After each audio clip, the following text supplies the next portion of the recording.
Okay, this lesson we're going to be factoring quadratic expressions.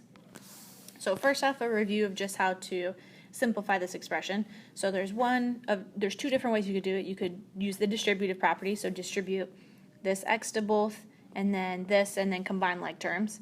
Okay, or you could use FOIL. So FOIL stands for first, outside, inside, last. Okay, so if we're doing our first terms, we have x times x. Our outside terms, we have 2 times x. Our inside terms, we have negative 1 times x. And then our last terms, negative 1 times 2. So if I break all those out, x times x is x squared plus 2x minus 1x. And then negative 1 times 2 is negative 2. So I have x squared, 2x minus x is x, or 1x, and then minus 2. Okay, so if I do FOIL again, I have first, outside, inside, last. So my first terms, I have 2x times 3x.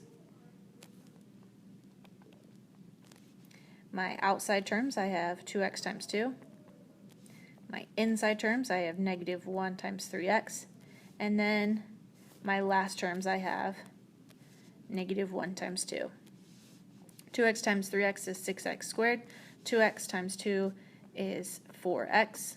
Negative 1 times 3x is negative 3x. Negative 1 times 2 is negative 2. So it becomes negative 6x plus x minus 2.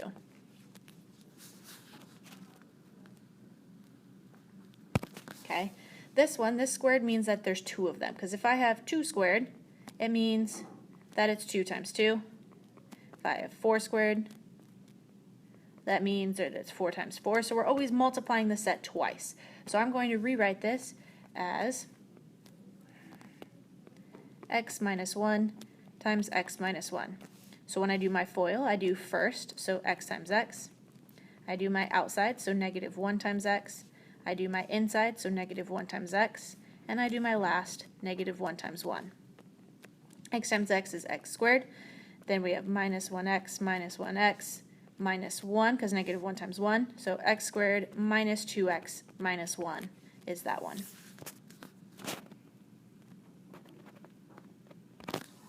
Okay, this one you have to use the distributive method because you can't do a first, outside, inside, last because of this weird little inside here. So first I'm going to distribute my x. So I'm going to get my x times 3x squared. I'm going to get x times negative 2x.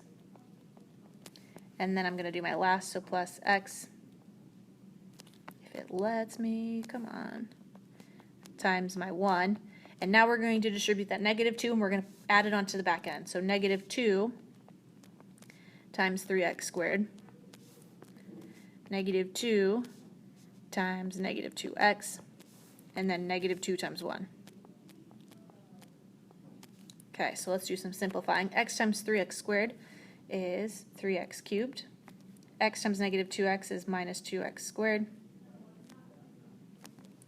X times 1 is x. Negative 2 times 3x squared is negative 6x squared. Negative 2 times negative 2x is a positive 4x. Negative 2 times 1 is negative 2. See if there's any like terms you can combine, like these ones. So I have 3x cubed. If I combine my x squareds, it becomes negative 8x squared. X plus 4x is a 5x. And then we have that minus 2.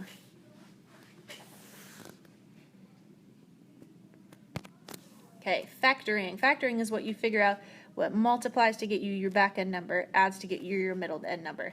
So multiplying, you could do 1 times 8. You could do 2 times 4. You could do negative 1 times negative 8, negative 2 times negative 4. But which one of those adds to get me a 6? Well, 2 times 4 does. So when I rewrite it in the factored form, I just shove that positive 4 and positive 2 in. So if I wanted to FOIL that back out, I should get back to square one. That's how you can check your answer.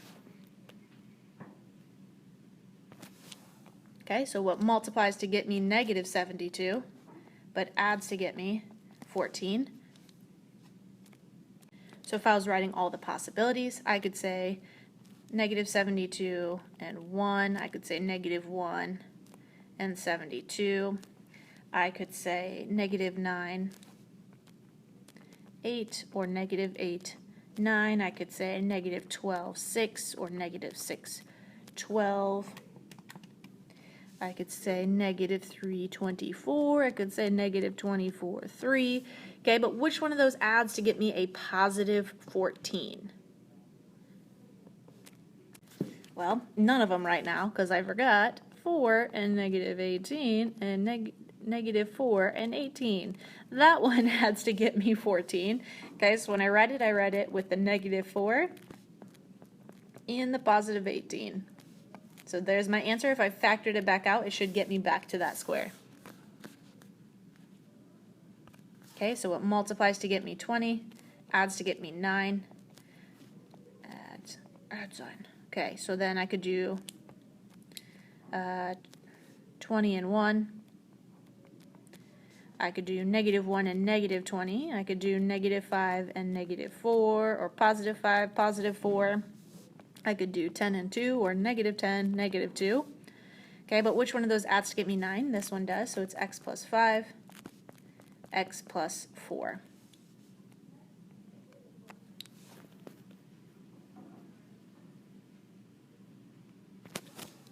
Okay, this time, all of the other ones that we were doing didn't have GCFs. This time I have a weird little negative out here, so I need to divide that negative out so that I can pull that GCF out. It's just going to sit on the outside. So this becomes a minus 13x. This becomes a positive 12. Now I see what multiplies to get me this 12 and adds to get me negative 13. And that negative 1 is just going to sit out there until the very, very end. So I got 12 and 1 multiplied, negative 12, negative 1. I got 6 and 2, negative 6, negative 2, negative 3, negative 4, positive 3, positive 4. Which one of those adds to give me negative 13? This one does. So I keep the GCF on the outside, because remember, once it comes out, it needs to stay there. Otherwise, when I FOIL it back out, I won't be able to get that negative in front here again. Okay, so then I'm going to do my x minus 12 and my x minus 1.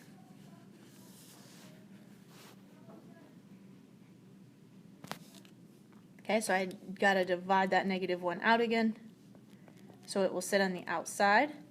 Becomes an x squared minus 14x minus 32. So what multiplies to get me negative 32 and adds to get me a negative 14.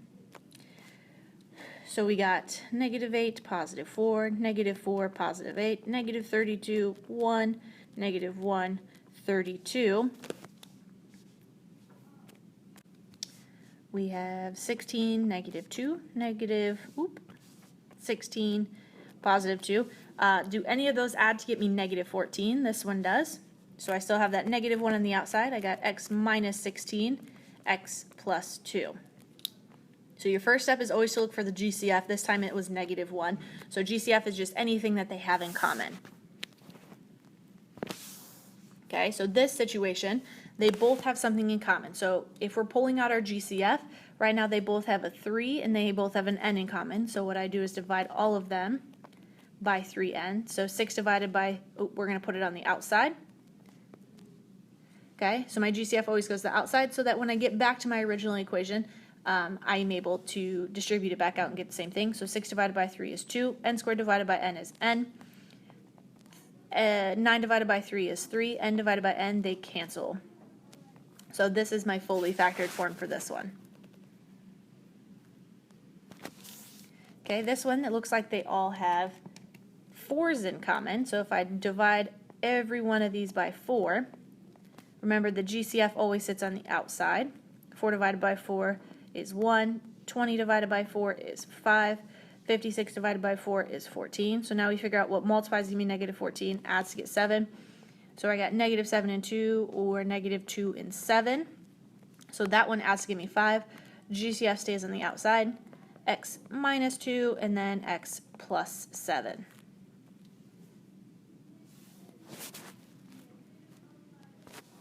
Okay, this one it looks like they both have 7 in common, so I'm going to divide 7 out of both of them, stick it on the outside. 7 divided by 7 is 1. 21 divided by 7 is 3.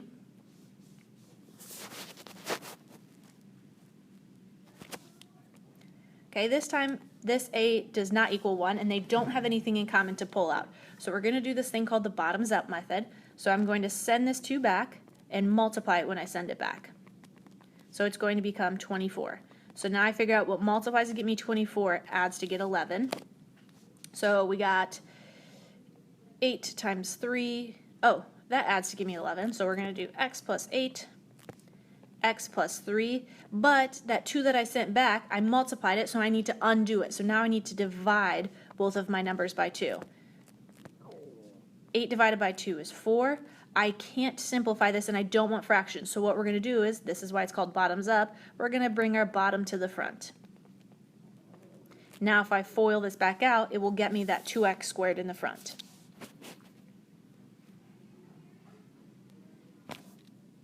Okay, I have something in front of my x squared. We're going to multiply it and send it back. So it's x squared minus 7x plus 6. So what multiplies to get me negative 7 multiplies to get me positive 6 adds to get negative 7. If I think about it, negative 6 and negative 1 does. So x minus 6, x minus 1. We need to undo the fact that we multiplied that 3, so I need to now divide by 3. 6 divided by 3 is 2. I can't simplify my fraction, so I'm going to bring my bottom up, so we get 3x minus 1.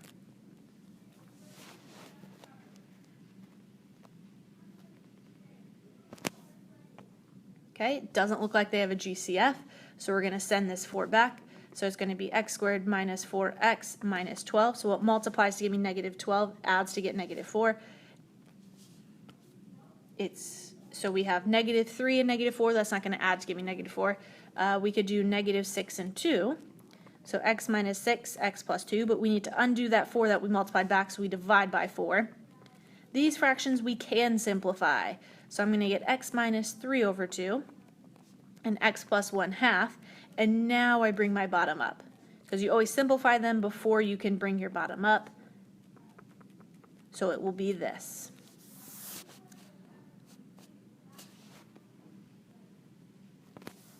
Okay, there's no GCF, so we're going to send that 4 back. So x squared plus 7x plus 12. So what multiplies to get me 12 adds to get me 7. We have 6 and 2. 4 and 3 looks like they would work. So x plus 4, x plus 3. We sent a 4 back. We need to make sure we undo it and divide by it. 4 divided by 4 is 1. This fraction we can't simplify, so we're just going to bring the bottom up.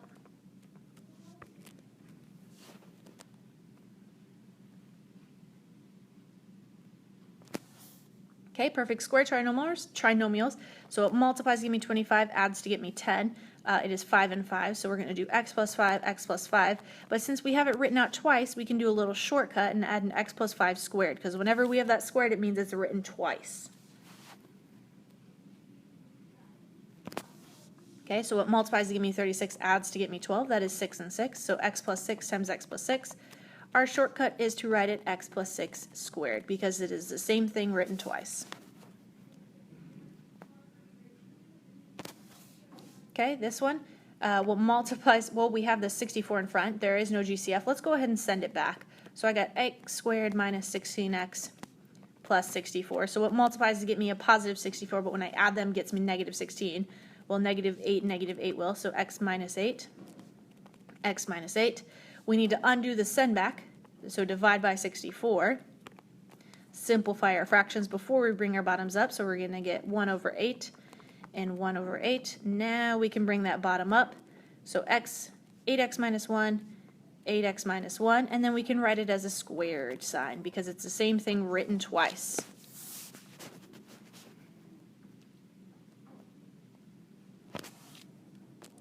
Okay, difference of two squares. Right now, there is nothing in the middle, so it's like 25x squared plus 0x minus 49. Okay, so what multiplies to get me negative 49, but when I add it gets me 0. And then we have this 25 in the front. So first we're going to do it the long way. So let's go ahead and send that 25 back.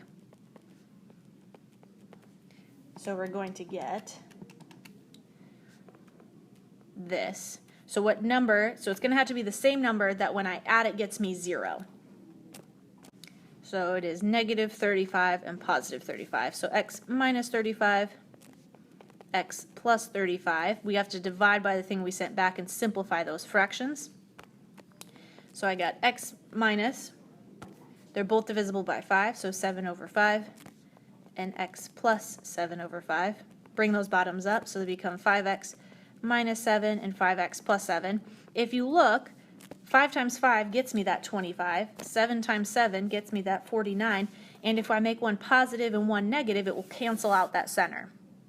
Okay, we cannot write this as a squared because they're not the same things, but if you're trying to cancel out that center, that plus and minus help, and then they have to be perfect squares on the front end and back end. Okay, so this one, they're perfect squares. So this one, it is 4. And this 81 is 9. And I need to cancel out the center, so we're going to have a plus minus.